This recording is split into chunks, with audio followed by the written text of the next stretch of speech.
Joining us now live on the South Shores Morning News, we have special guest, Plymouth County District Attorney Tim Cruz. Thanks so much for joining us today. Good morning, Christine. I wanted to ask you about retail theft, something we've talked about a lot in the past, and I'm not sure if our listeners are really aware of just how invasive it is and how organized it is and the money involved in it and what your office is doing about it. I don't want to make light of it, but it's not your grandfather's shoplifter anymore. No, it's not. I mean, and we have to take those cases seriously. Retail theft, collectively costs billions of dollars annually, and it undermines local economies and threatens storefronts. It threatens people that want to go to the store and just buy things. Mm-hmm. So we have to have an organized retail theft crime approach, which I think now we're getting better and better here in the Commonwealth of Massachusetts, and also across the country. The National District Attorneys Association started its National Store Walk event a couple of years ago, and we're doing that right now in September. September is National Store Walk Day, and I did that yesterday at Brockton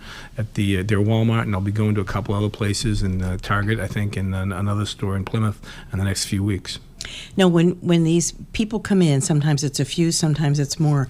Are they targeting specific items, and how are they making money from this? Yeah, I mean, basically they are. Obviously, they're going for the high level, the high cost items. And usually if you see that they'll hit like Ulta or Sephora, the stores that sell women's makeup and things such as that, they go directly to the things that cost money. And as a result of that, it costs a lot of money for those stores to try to protect those, whether they be spider wraps, locks on those things, whether they be locked up. And it affects their business, and it affects all of us, because when they have to hire more and more security to work their stores, that cost is being sent down to all of us. So as they try to protect their resources and protect their business, we're being hurt by your normal shoplifter, people in the area that maybe is coming into that because they believe they need items, and also these targeted gangs of individuals who are working across America and are organizing what they're doing. And that's why it's really important for these bigger chains to make sure they share information that they have, surveillance data, things such as that, so we can get in front of this.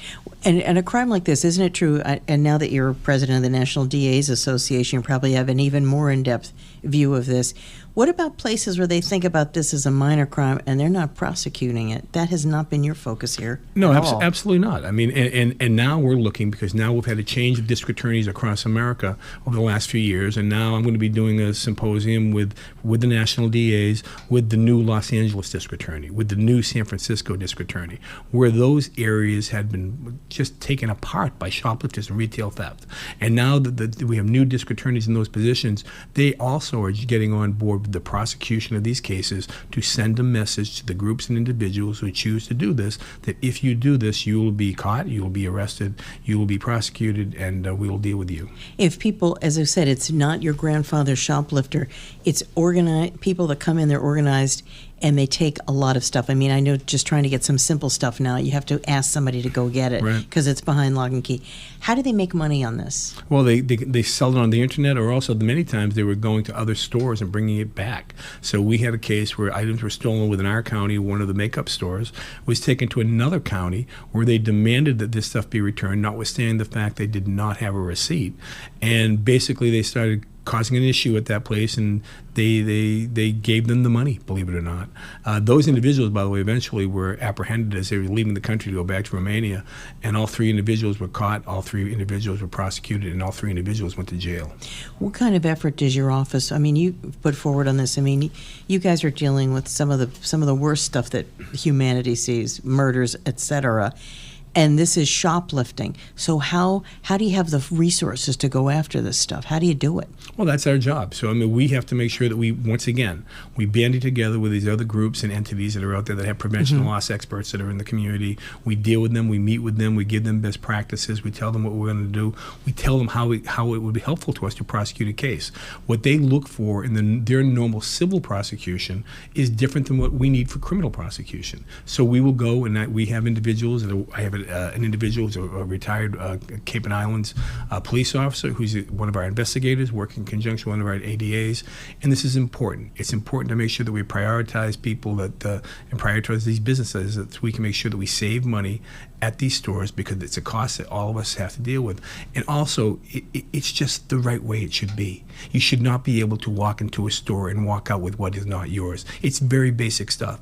And if we live in a world where that can occur, what direction are we going?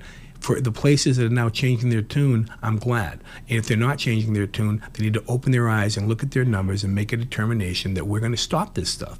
It can be done. You have to focus on it. That's Plymouth County District Attorney Tim Cruz. If people have questions about this or anything else that your office is involved in, how do they contact you? You can always contact us at 508-584-8120. If you want to find out what we're doing, go on PlymouthDA.com. The preventative things that we're doing are really, really positive. And again, that's Plymouth County DA Tim Cruz. We'll be back with traffic and weather right after this.